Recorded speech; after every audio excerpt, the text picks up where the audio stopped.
Imagine waking up and hearing that a brand new $700 stimulus payment tied to SNAP benefits might be coming your way for millions of low-income families, seniors on fixed incomes, and individuals relying on food assistance. Just the idea of an extra $700 could be life-changing. Think about what $700 means in real terms. It could be months of groceries, utility bills caught up, or even a chance to breathe financially for the first time in a long time. But before anyone starts celebrating, there's a big question everyone is asking right now. Is this $700 SNAP stimulus real? And if so, what are the new refund rules that have suddenly changed? Today, we're going to break down everything you need to know: what's true, what's rumor, and how these updates to SNAP refund rules might affect your family, your EBT card, and even your future payments.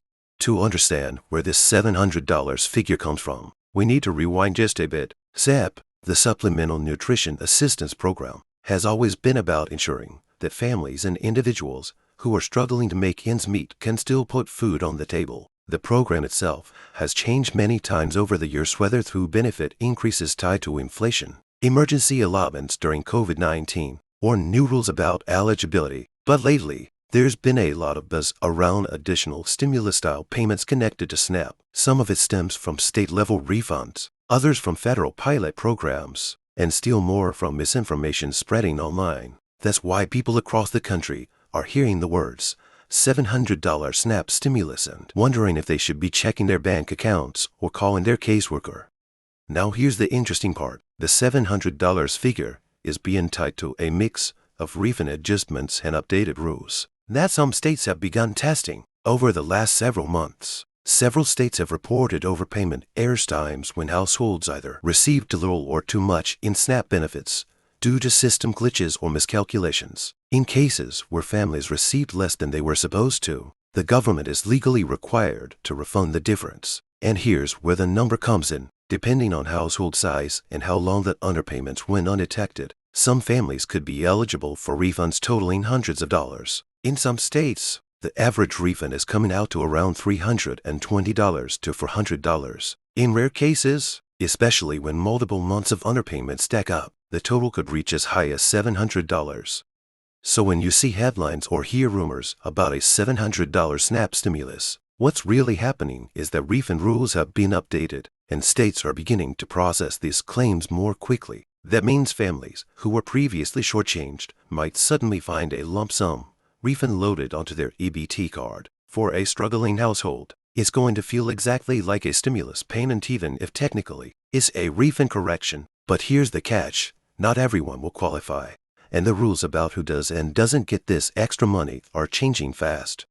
Under the new guidelines, states are now required to take a more proactive approach in reviewing potential errors. That means if you were underpaid SNAP benefits within the last 12 months, your case may automatically be flagged for review. In other words, you don't have to submit a request for a refund. It should happen automatically. But this is where things can get tricky. If you've recently moved, changed addresses, or had your case closed and reopened, the system may not correctly track your underpayments. That's why experts are urging families and seniors to check their EBT transaction history carefully, and if something doesn't look right, reach out to their state SNAP office to request a manual review. Another big change is the timeline. In the past, refunds for underpaid benefits could take months, sometimes even years to process. Families were often left in limbo, unsure if they'd ever get the money they were owed. Under the updated rules, however, states are now being pressured to issue refunds much faster, with some aiming to complete payouts within 30 to 60 days. That's a huge shift, and it's why people are starting to see these lump sum payments show up so suddenly. For families, it feels like a surprise stimulus check, but for officials, it's really about catching up on obligations the government already had. Now let's talk about eligibility, because this is where many people get confused. If you're actively receiving SNAP right now, you could be eligible for a refund if your benefits were underpaid due to a system error or miscalculation. If you're no longer receiving SNAP but were a participant within the last year, you may still be eligible, but you'll likely need to contact your state office to ensure your case is reviewed. Seniors and disabled individuals who receive both SSI and SNAP are particularly encouraged to check their cases because system errors disproportionately affected these households in some states. Imagine expecting $280 a month in benefits, but only receiving $140. For 6 straight months that adds up to a $240 refund, and in some cases, much more. But while all of this sounds like great news, there's a warning too. With all the excitement around the idea of a $700 SNAP stimulus, scammers have started circling. Families are already reporting phone calls, texts, and emails from fake SNAP officials claiming they can process refunds if you share your EBT card number or personal information. That's not how it works. Refunds are processed automatically through your state agency and loaded directly onto your EBT card. You never need to provide personal information to anyone outside of your official state office, and you should never pay money to receive a refund. The sad truth is that whenever families are desperate for help, scammers see an opportunity, and right now, they're trying to exploit the $700 refund bus to trick people.